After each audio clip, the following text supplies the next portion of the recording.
What up, guys? And welcome to my April Fool's edition.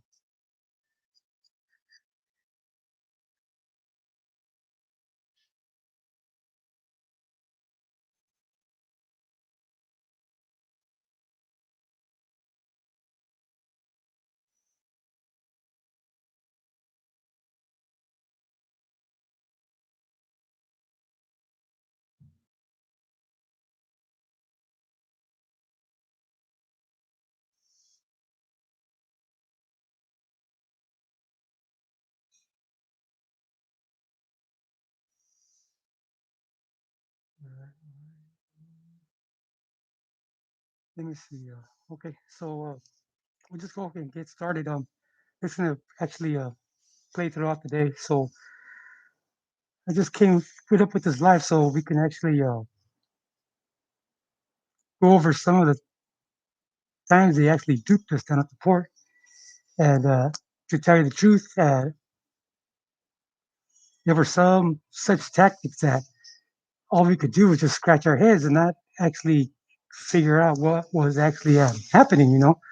Especially when I mentioned in one of the interviews I did with Shadow was when they actually they'll saturate a cloth with either some kind of narcotic, and they'll also put it like in fluid so they can wash your windshields when you're crossing the border. And they what happens is that they'll actually saturate it, and then they'll send a young kid and offering to wipe down your windows, dust your car off, because it's very dusty down in Mexico. But unwillingly, you're actually saturating your actual entire vehicle with a narcotic. So therefore, when you go to the actual, when you get closer to the booth or the line, if they have canines operating, the canine will automatically, alert on your vehicle, and they'll do it to a couple of cars at a time. That way, either or will actually alert to the actual to a certain vehicle, while they'll send the actual the the contraband, the load in a different direction because everybody will be focusing on your car. So then when that happens, you know, everything shuts down. Honestly, everything shuts down because now everybody's concentrating on this load, trying to find it. It is time consuming. And when they would come out negative, that's all that would actually uh, result. That was the end result. And many times, and I'm telling you right now, many times we were actually scratching our heads trying to figure out and at the same time not trying to destroy this vehicle, even though there's a form for you to actually to fill out to get compensated for the damages done in your car. It'll be too much trouble, but by the time you're done with it, you'll spend the equal amount of time if you would have just paid it yourself. And it's time consuming, and they do it on purpose. They'll do it on purpose, so uh, you don't get reimbursed at a decent time. Okay, so here we go. Let's I gotta set this one up for you guys, okay? So a group of senior citizens is actually going on a cruise ship vacation. They're gonna be docking at Ensenada. The actual ship is waiting for them in Ensenada. So there is about 10 plus buses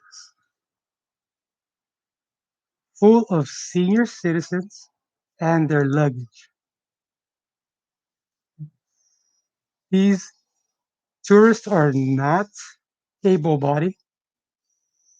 When they first boarded the bus, and most likely it was at a community of senior citizens.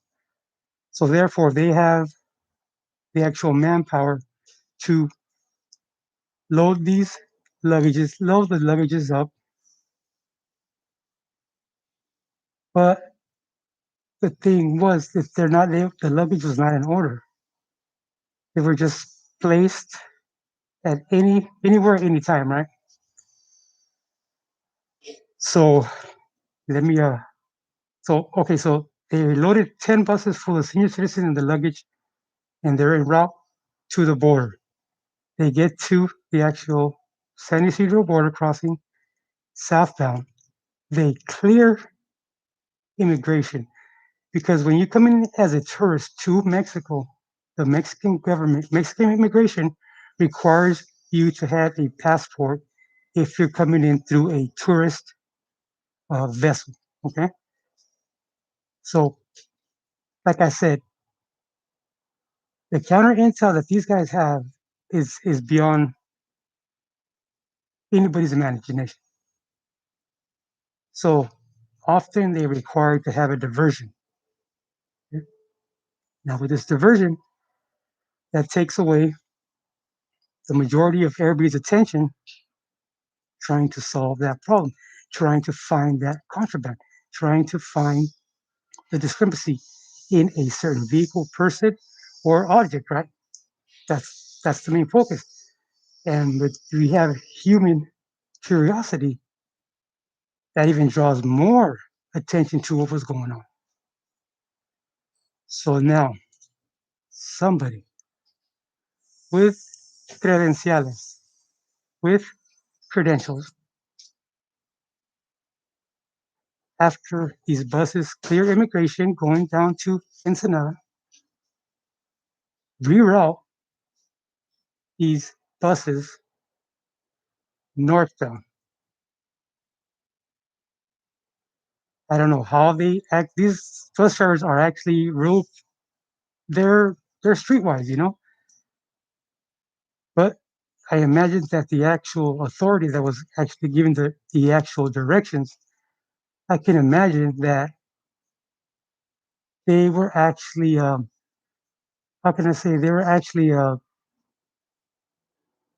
they had enough power to pull off such a scheme. Okay, you might fool one bus, you might fool two buses, but 10 plus buses.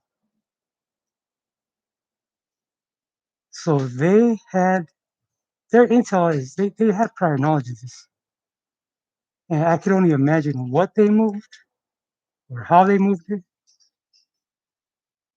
But bottom of the story is these buses got rerouted to the northbound bus lane. They come through. The first driver explains the situation to a customs supervisor. Now, like I mentioned, their intel is off the hook, right? So my shift is getting ready to take off. So that's in between a shift change. So now you have 10 buses that actually already crossed back into the United States. So therefore, all the senior citizens need to get off that bus along with their luggage. And in each bus, there's 50 plus passengers. Like I said, these are not able bodied people. There's only one bus driver to unload all them luggage because they're entering into the United States. So now they have to actually find their luggage. When there's 50 senior citizens on the sidewalk, it's not a very big area, looking for their luggage, confused. You should have seen the eyes of these actual passengers. They had the most confusing look whatsoever. And they had a time to be at the dock in Ensenada to board that actual cruise liner. So now supervisor calls for 5 lanes to be closed. That takes a while. It's not just like we close the gate. No, no, you have to actually hit it before they hit the actual barriers to close the lane. So that's going to take like 45 minutes at the soonest you can. That's going to happen to pull off 5 agents from the line to accommodate to actually assist on this particular situation. We left about a half hour later. They still had not cleared the first bus because everybody was looking for the individual luggage. There's not enough space to work there, and there were still 10 buses back. And that was no accident, man. That was no accident. And who knows what they brought over, how they did it, but it was very effective. You know what? That happened quite often. Not that particular situation. That was only once that I ever actually witnessed. But you were just looking for the candid camera. You were just looking for the candid camera to find out to see exactly what was being filmed to you as a candid camera uh, episode. And I mean to actually just to think about somebody doing that, man. People used to look at me weird. People used to look at me like kind of like pissed off because I used to just laugh it off, right? Other people would get pissed. They would get their face would turn like tomatoes. They were so upset, and I was like, "Why? Just just laugh. It's gonna happen. It's gonna happen. You can't get everything." So now back to the East County. Uh, we mostly covered the midnight shift, so we were always up till like 6 in the morning, sometimes 7 or 8, depending on the actual traffic. And it was actually it was actually the sunrise up there was actually nice. Everything was cool and everything, and you start getting the routine of what vehicles run through there, go through there, etc. Right? So now this medium-sized school bus, we waved to this individual bus driver for years,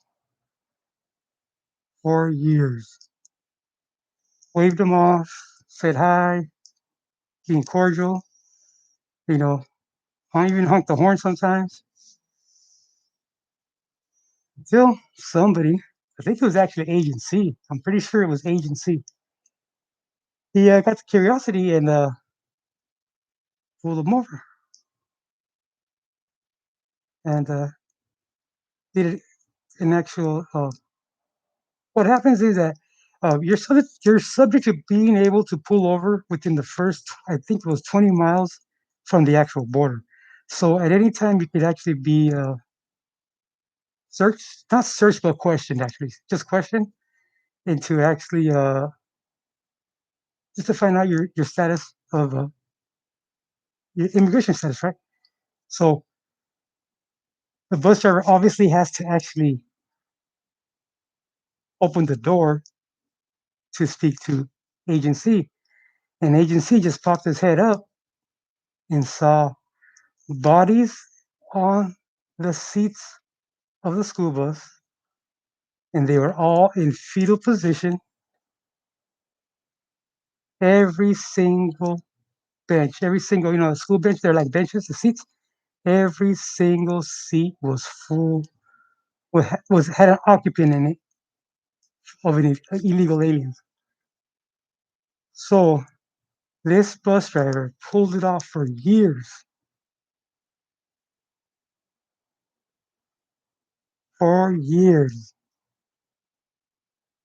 and it was a legit bus from a district. It was the legit driver who picked up a side job. And when we got the news,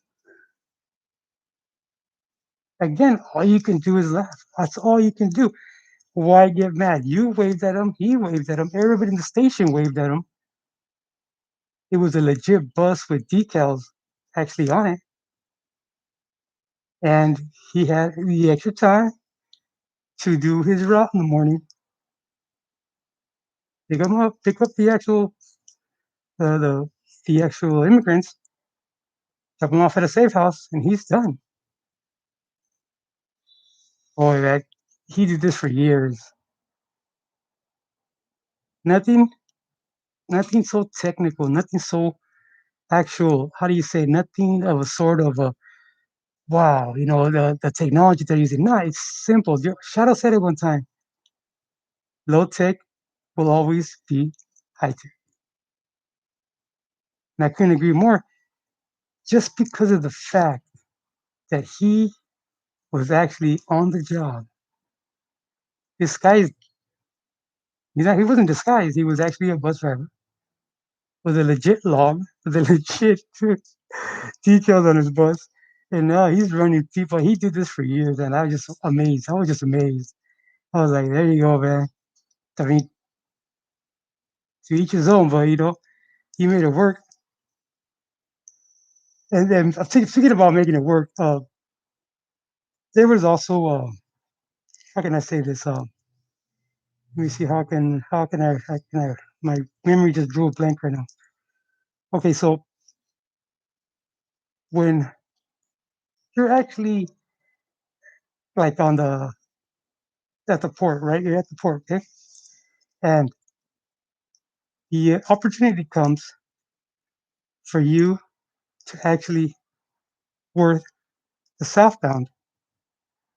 You take it because it's easier. The time just goes by faster, and when you actually get your back to the border, it's not a really comfortable feeling, right? Now imagine just hearing hearing footsteps, and you turn around, and there's 100 people coming at you. If you would have put a circus theme song to that video, it would have drawn a lot of laughs. It would have drew a lot of laughs. And you just turn around and you just kind of like you get thrown back because they're not coming at you, but they're actually going towards the freeway. And 100, we used to call them bonsais, 100 at a time, either to the beach or to the southbound lanes, the southbound freeway, and just run and blend into the city. You could only get so many, you could only do so much, and the city was not.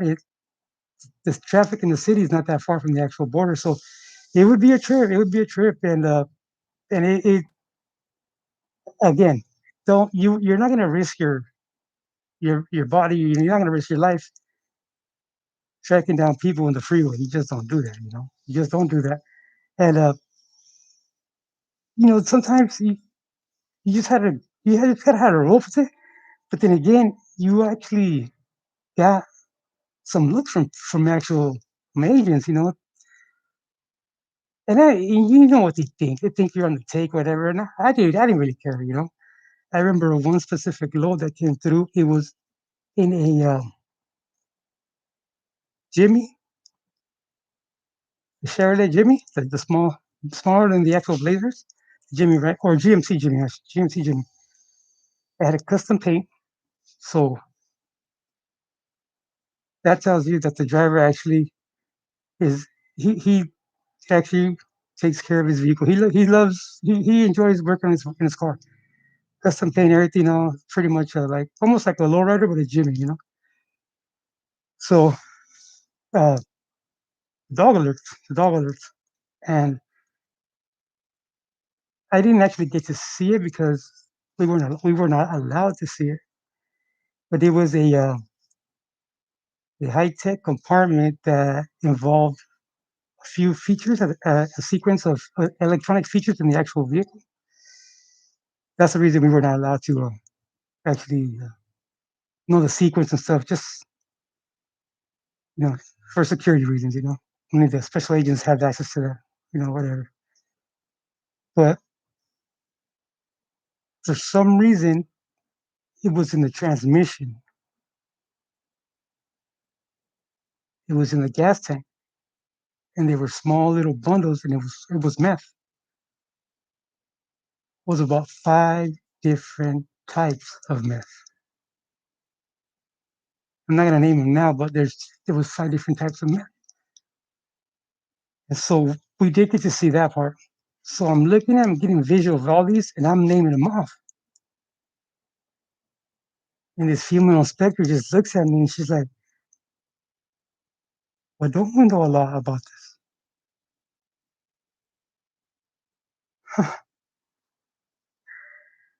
I said, "Yeah, I sure do." And then I named because I started off working up in the high desert at a juvenile detention center. And if you were in part of the school, part of the court schools, you'll know exactly. You have to go to school inside the actual when you're in juvenile hall, or in a YA type. You have to actually attend school. So uh, at reception, that's where I worked. Uh,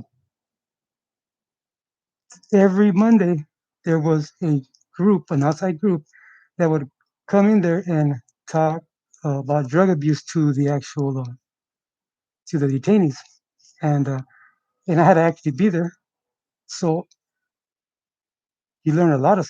I learned a lot of stuff. I learned a lot of stuff. I learned a lot of different types of meth, just different types of actual narcotics, and that was actually the first time I actually heard about whack. Whack. I don't know if you guys ever heard about that, but that's actually embalming fluid dipped in either green or a menthol cigarette. And it's actually that right there. That's why they call it whack. It's whack. And that's the first time I actually came across that. I was like surprised. So his agent called me on in front of everybody saying that I knew so much. Why would I know so much? And I felt like answering to her, well, what business do you think we're in? You're supposed to know your what you're actually saying on, right? So and I just brushed it off. And another one was too when we walked into a station and we introduced ourselves to the actual the field officer in charge and explained to them, who we were. They knew we were already coming out. She turned around and looked at me and said, like bluntly to my face, "They hired you?"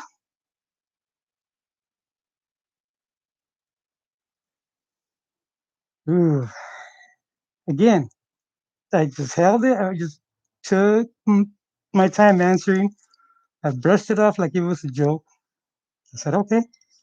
2 weeks later, we were already in the scheduling of their actual station. She puts me in to be a supervisor for that shift. I felt like putting on that note. No, I feel like saying no, but I kept my mouth shut and everything, but it hurt. I mean, it bothered me, man. I can imagine someone you showing up to work and someone saying they hired you, and it's like, wow. I feel like saying a bunch of bad words, but I just kept cool. And just the way it was sometimes, and not everybody accepted us. Not everybody accepted us at all, and you just have to squeamishly and kind of like cringe sometimes because of the fact that you're actually, you know, being the not bullied, but just being the, like I guess not bullied, but I don't even know what word to use. It's just like always being side eye. You know what I mean? And sometimes we were kind of questioning the side eyeing. Maybe they had something going on. Maybe they actually had a some kind of scheme or uh, or corruption. But let me tell you, um, nothing bothered me the most, especially with one individual Asian who was a canine and he wanted to be actually corrupt. Uh, they were just he was just blowing loads up people and green. And he told me like this. He told me like this. He working over there in a different port for overtime because he was a canine handler. But one time when I was actually working the secondary, he was actually working his dog around a vehicle. And as I come out through the back, I noticed that the dog was just alerting. And if you see that quite often, you know what alerting and what not alerting is, right? And his dog is beautiful dog, by the way. He had a beautiful, beautiful dog. Pulls the chain towards him and walks away. And he says, all clear. I know what I saw. I knew what I saw. And that dog alerted and he walked away. 10 years later, I found out he was corrupt. He was corrupt and he was just letting loads go by that he knew. He knew. And if he knew the actual, and it was weird because there was a way for him to communicate. And we had pagers, but, not cell phones, you know? And in order for you to administer a page, you had to use a landline.